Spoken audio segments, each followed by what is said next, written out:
अस्सलाम वालेकुम दोस्तों, आप देख रहे हैं सज्जाद हुसैन यूट्यूब चैनल। कल मैंने एक वीडियो बनाई थी, उसी पे दो सवाल ऐसे आ गए कि फिर उस पे वीडियो बनानी पड़ गई। क्यों कि कुछ सवाल ऐसे होते हैं मैं कमेंट्स में उनका आंसर नहीं कर सकता, और जो नए दोस्त हैं अपने क्रेन ऑपरेटर जो हेल्प भी कर रहे हैं और उनको ये चीज़ फिर वीडियोस कमेंट्स में अगर मैं बता भी दूं कुछ शॉर्टली तो समझ नहीं आएगी, तो इसलिए वीडियो उनके लिए बनाते हैं ताकि जो सवाल वो पूछ रहे हैं उनको वो अच्छे से समझ आ जाए।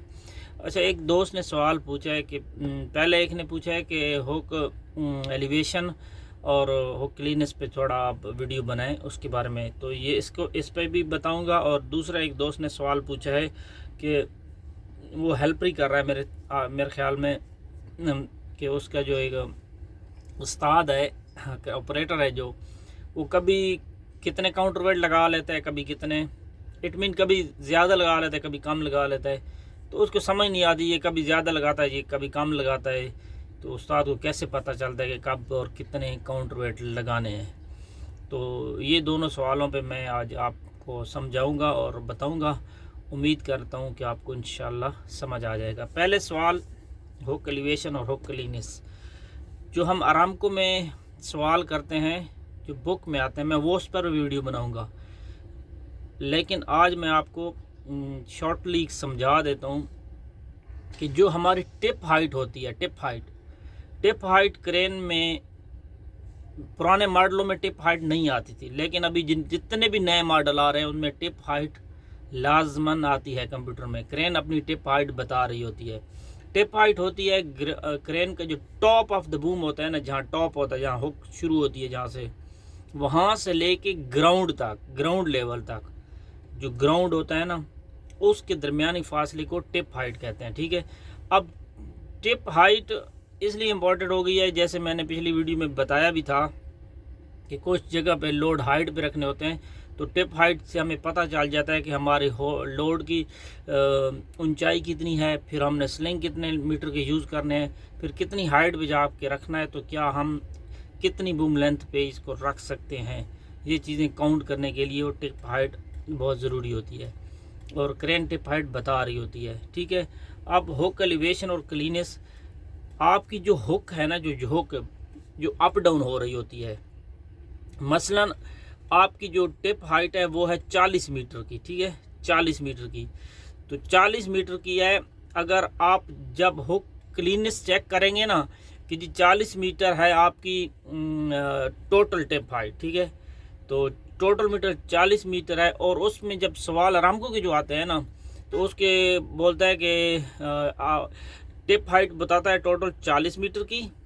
ठीक है, और हुक क्लीनेस या हुक एलिवेशन में से आपको एक चीज़ लाजमी बताएगा, साथ में वो बोल देगा कि हुक क्लीनेस आपकी है 30 मीटर की, तो what is your hook elevation. तो बहुत ही सिंपल है, 40 में से 30 माइनस करेंगे तो आपके पास कितना बचेगा, 10 मीटर आपकी होगी हुक एलिवेशन। समझ आ गई।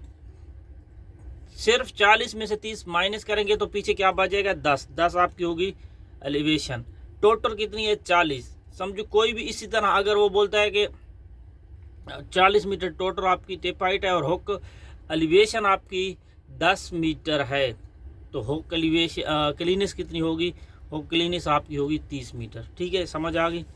तो ये बहुत ही आसान है, और आपको पता करने के लिए सवालों में डायग्राम दिया जाता है या साथ में ये चीज़ें दी जाती हैं, उससे आप इसको निकाल सकते हैं। ठीक है, लेकिन जो प्रैक्टिकल होता है, क्रेन आपको सिर्फ टिप हाइट बताती है, एलिवेशन और क्लीनेस नहीं बताती। क्यों कि जो टॉप ऑफ द बूम है, आप बूम एक्सटेंड करते जाएंगे, आपकी टिप हाइट बढ़ती जाएगी, बूम डाउन करते जाएंगे टिप हाइट कम होती जाएगी, बूम अप करते जाएंगे टिप हाइट बढ़ती जाएगी। आपने सिर्फ क्या करना है, जब भी आपने लिफ्ट करनी है, आपने देख लेना है कि आपका जो लोड उठा रहे हैं उसकी कितनी ऊंचाई है, स्लिंग कितने मीटर की यूज़ कर रहे हैं, फिर जिस जगह पे ऊपर रखना है वो कितनी हाइट पे है, वो टोटल जब आप काउंट कर लेंगे आपके पास 30 मीटर आ रही है, तो फिर आप समझ लें कि आपके पास 40 मीटर टिप हाइट होनी चाहिए, 10 मीटर का ऊपर आपको एलिवेशन मिल जाएगी। एहतियातन, ठीक है। वो एक क्योंकि जो हम आरामको के सवालों में करते हैं एग्जैक्ट फिगर करते हैं, वहाँ पे हम चीज़ को थोड़ा ज़्यादा रखते हैं, थोड़ा ऊपर लेके फिर डाउन करना, ऊपर जाके थोड़ा बहुत ऊपर नीचे हो जाए तो सेफ्टी थोड़ी बंदा खुद से रखता है, ठीक है। ये उम्मीद करता हूँ आपको समझ आ जाएगी। आप अगर इसमें भी कुछ कन्फ्यूजन हो तो आप फिर दोबारा पूछ सकते हैं। दूसरे सवाल पे आते हैं। काउंटरवेट आपका उस्ताद कभी ज़्यादा लगाता है, कभी कम लगाता है। भाईजान काउंटरवेट जो होते हैं ना, ये एक क्रेन में जब काउंटरवेट आते हैं तो वो उसके जितने आप काउंटरवेट बढ़ाते जाएंगे क्रेन की कैपेसिटी बढ़ती जाती है, लेकिन उसमें भी थोड़ी सी कंडीशनें हैं, ठीक है। अगर आपने बिल्कुल क्लोज एरिया में काम करना, नज़दीक, तो उसमें ये होता है कि आपके काउंटरवेट ज़्यादा हों या कम, इतना फ़र्क कैपेसिटी पे नहीं पड़ता। जैसे 2-4 मीटर, 6 मीटर, 5 मीटर, 10 मीटर पर, 10 मीटर तो ज़्यादा हो जाता है, 6-7 मीटर तक हमने कोई लिफ्ट करनी है तो हम बोलते हैं कि छोटा लोड है, तो ईजीली हम उसको जो है ना उठा के रख देते हैं, काउंटरवेट लगाने में टाइम वेस्ट होगा। फिर लोड वही छोटा है, लेकिन आपने रखना है लॉन्ग डिस्टेंस रेडियस पे, मतलब 30 मीटर रेडियस पे। तो 30 मीटर रेडियस पे आपने बहुत बड़ा बूम निकालना पड़ेगा, बूम ज़्यादा निकालना पड़ेगा, डाउन देना पड़ेगा। जब आप डाउन देंगे तो उसके क्या है कि चाहे लोड कम भी हो तो आपकी क्रेन का बूम तो होगा ना, उसका तो लोड अपना होता है ना। तो जो डाउन देंगे तो आप उसका क्या है कि वो आपको काउंटरवेट लगाने ज़रूरी है। चाहे फिर आपको समझ ये नहीं आती कि कब कितने काउंटरवेट लगाने हैं। भाईजान अब मैं आपको किसी एक क्रेन का फॉर एग्जांपल दे देता हूँ। जैसे 100 टन क्रेन है मेरे पास, 100 टन में इसमें 26 टन टोटल काउंटरवेट है, ठीक है। साइड वाले हम निकाल देते हैं, उनकी ज़रूरत नहीं पड़ती, 21 टन काउंटरवेट बच जाते हैं, ठीक है। अब मेरे ऊपर क्रेन की बॉडी के ऊपर जो 21 भी नहीं पड़े, ऊपर पड़े हुए हैं 15 टन।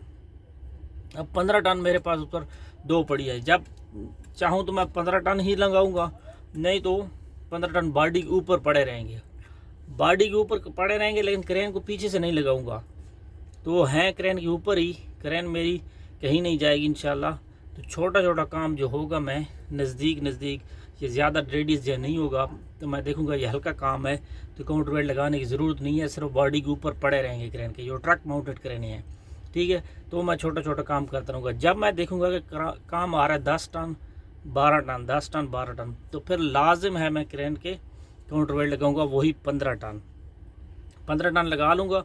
और वो मैं फिर, क्योंकि जब वो लोड ज़्यादा होगा तो स्विंग करना होगा, तो अगर मैं लगाऊंगा नहीं तो वो सिर्फ बॉडी के ऊपर पड़े रहेंगे। जब मैं क्रेन स्विंग करूंगा तो अगर मैं रिवर्स में काम कर रहा हूं तो फिर तो थोड़ी बहुत वो सपोर्ट देंगे, लेकिन अगर जब मैं स्विंग करूंगा तो फिर वो कोई सपोर्ट नहीं देंगे, क्योंकि वो आगे पड़े होंगे, क्रेन स्विंग हो जाएगी दूसरी डायरेक्शन में, ठीक है। तो इसलिए फिर थोड़ा लोड ज़्यादा हो तो उसमें काउंटरवेट। और कभी कभी काउंटरवेट जो नहीं लगाते तो क्रेन के पीछे एक आध सेक्शन में काउंटरवेट एक आध पीस पक्का फिक्स होता ही होता है, जो छोटे छोटे काम के लिए कोई इशू नहीं होता। और जो आपकी सबसे जो आपको समझ नहीं आती ना, ये क्रेन की कॉन्फ़िगरेशन में जब आप जाते हैं ना, वहाँ पे आप जब मेंशन करते हैं ना कि मैंने पर 5 टन काउंटरवेट है, 10 टन, तो उसके हिसाब से क्रेन आपको कैपेसिटी बताती है। फॉर एग्जांपल काम ही आपका 2 टन का है, आपको काउंटरवेट बिना काउंटरवेट लगाए ही आपकी क्रेन वो काम कर सकती है, तो फिर ऑपरेटर समझता है टाइम वेस्ट करने की ज़रूरत नहीं है, छोटा काम है, मैं बिना काउंटरवेट लगाए ही कर लेता हूँ, ठीक है। इससे पता चल जाए। अगर आपने फिर इसमें मज़ीद डिटेल में जाना है कि आपको हर चीज़ का कैसे पता चले, उसके लिए लोड चार्ट, जो जितनी भी बड़ी 100 टन की क्रेनें आ रही हैं ना, जिनमें काफ़ी सारे काउंटरवेट होते हैं, इनके बहुत सारे लोड चार्ट आते हैं, ठीक है। लोड चार्ट पहला जो पेज होगा ना, शुरू होगा जहाँ से, उस पेज पे आपको लिखा होगा 000, मतलब कोई काउंटरवेट नहीं है। बिना काउंटरवेट के भी उसका लोड चार्ट और कैपेसिटीज़ और रेडियस दिया होगा उन्होंने, ठीक है। अभी बिल्कुल काउंटरवेट अगर क्रेन में नहीं है फिर भी आप इससे लोड काम कर सकते हैं, लेकिन उसकी लिमिट होगी। उसमें क्या होगा, आपकी कैपेसिटी कम होगी, रेडियस कम होगा, बूम लेंथ भी आपको लिमिटेड यूज़ करनी पड़ेगी, ठीक है, जो उन्होंने लोड चार्ट में दी होगी। दूसरे पेज पे जाएंगे तो फिर वहाँ से वो आपको बोलेगा कि जब एक बार पूरा बूम लेंथ की बिना काउंटरवेट की कॉन्फ़िगरेशन की वो आपको पूरा लोड चार्ट बताएगा। फिर अगले पेज पे जब आप जाएंगे तो आपको मिलेगा कि अब आपके पास 5 टन काउंटर वेट है। 5 टन का लोड चार्ट अलग होगा, ठीक है। फिर 10 टन मिसाल दे रहा हूँ, उसका लोड चार्ट अलग होगा सेम। फिर 12 टन, 15 टन, 20 टन, 22, 26, तो 26 टन अगर इस एक क्रेन के काउंटर वेट हैं तो 26 टन तक अलग अलग लोड चार्ट होंगे, ठीक है। तो ये चीज़ लोड चार्ट से एग्जैक्ट अगर आपको पता करनी है तो आप लोड चार्ट से जाके देख सकते हैं। इसीलिए जो फिक्स काउंटर वेट वाली क्रेनें होती थी, आरटी क्रेन, टडानो जैसी होती थी, उनमें क्या होता था कि एक ही लोड उनका काउंटर वेट फिक्स होता है, एक ही बड़ा पीस होता है, उनमें काउंटर वेट की कन्फिग्रेशन चेंज नहीं हो सकती। तो इसलिए उनका लोड चार्ट एक ही होता था, एक ही पेपर पे, और उसी एक पे हम देख लेते थे, ठीक है। अभी जो दोस्त हैं नए हैं जिन्होंने नहीं पता, वो देखते हैं कि एक क्रेन होती है और उसकी लोड चार्ट की बुक इतनी बड़ी होती है कि बंदा समझ 100 पेजों की तो ये बुक है लोड चार्ट की, ये कैसा लोड चार्ट है। वो लोड चार्ट इसीलिए 100 पेजों का होता है कि हर काउंटर वेट के अलग अलग से लोड चार्ट होता है, अलग अलग की कन्फिग्रेशन होती है, ठीक है। और सेम इसी तरह आपका boom fully outrigger fully extended है या हाफ है, उनका भी अलग अलग उनका लोड चार्ट होता है। तो फिर इन सब के जब अलग अलग लोड चार्ट होंगे तो वो इतना बड़ी बुक बन जाती है लोड चार्ट की। तो उसी से आपको पता चलता है कि कितने लोड पे, कितने रेडियस पे आपको कितना काउंटर वेट यूज़ करना है। ये आपको एक टेक्निकल चीज़, अगर कहीं एग्ज़ाम में आप कहीं इंटरव्यू देने के लिए जा रहे हैं तो वहाँ से आपको पूछ लें तो वहाँ पे आपने ऐसे आंसर करना है। जो पहले मैंने चीज़ें बताई हैं वो ऑन द फील्ड है, प्रैक्टिकल में जो आपके उस्ताद करते हैं वो उस हिसाब से अपने तजर्बे से करते हैं। लेकिन अगर आपको किसी इंटरव्यू में ये सवाल पूछा जाए कि आपको कब और किस टाइम कितने काउंटर वेट यूज़ करने हैं क्रेन में, तो आप उसको ये आंसर करेंगे कि सर अगर मेरे पास 100 टन की क्रेन है, आप बताएं कौन सी क्रेन है। अगर 100 टन की है तो उसके टोटल काउंटर वेट इतने हैं, 26 टन है, और मैं जाके लोड चार्ट में जाऊंगा कि मुझे 10 टन लोड जो है 10 टन लोड उठाना है 10 मीटर या 15 मीटर रेडियस पे, तो जो सबसे स्ट्रांगली होगा, मतलब जो 15 मीटर रेडियस मैं देखूंगा और लोड चार्ट में देखूंगा जहां 15 मीटर रेडियस पे 10 टन मैंने उठाना है तो मुझे जहां सबसे ज़्यादा कैपेसिटी मिलेगी, फॉर एग्जांपल मुझे मिल रही है वहां पे 15 टन कैपेसिटी मिल रही है जहां मैंने 10 टन उठाना है, और फिर मैं उसकी काउंटर वेट चेक करूंगा कि यहाँ फुल काउंटर वेट पे मुझे ज़्यादा कैपेसिटी मिल रही है तो मैं फुल काउंटर वेट यूज़ करूँगा, या मुझे 21 टन पे कैपेसिटी इनफ है, 10 टन में 15 टन ईजीली उठा सकता हूँ तो मैं फिर 21 टन काउंटर वेट यूज़ करूँगा। एग्जैक्ट फिगर और एग्जैक्ट चीज़ें वहाँ हमें लोड चार्ट से ये चीज़ें पता चलती हैं। और आपने अगर इंटरव्यू में या कहीं ऐसी जगह पे आपसे ये सवाल पूछा जाए तो आपने इस तरह उसको आंसर करना है कि ये लोड चार्ट इसीलिए इतनी बड़ी बुक बनी होती है कि हर क्रेन की जो कन्फिग्रेशन है जो चेंज हो रही होती है, क्योंकि जो बुक वाले लोड चार्ट होता है उसमें हर चीज़ मेंशन होती है, डिफरेंट काउंटर वेट, डिफरेंट आपकी जो एक्सटेंशन होती है इसकी आउटरिगर की और पार्ट ऑफ लाइन, ये सब चीज़ें मेंशन होती हैं। तो मेरा दिल है मैं उस लोड चार्ट पे भी थोड़ी डिटेल से वीडियो बनाऊंगा, वो भी आपको समझ आ जाएगी। और ये इस तरह से पता चलता है कि आपने कब और कहाँ कितने काउंटर वेट यूज़ करते हैं, ठीक है। उम्मीद करता हूँ आपको आपके सवालों का जवाब मिल गया होगा, और मज़ीद कोई सवाल हो तो आप मुझसे पूछ सकते हैं। दुआ में याद रखिएगा। ओके, अल्लाह हाफ़िज़।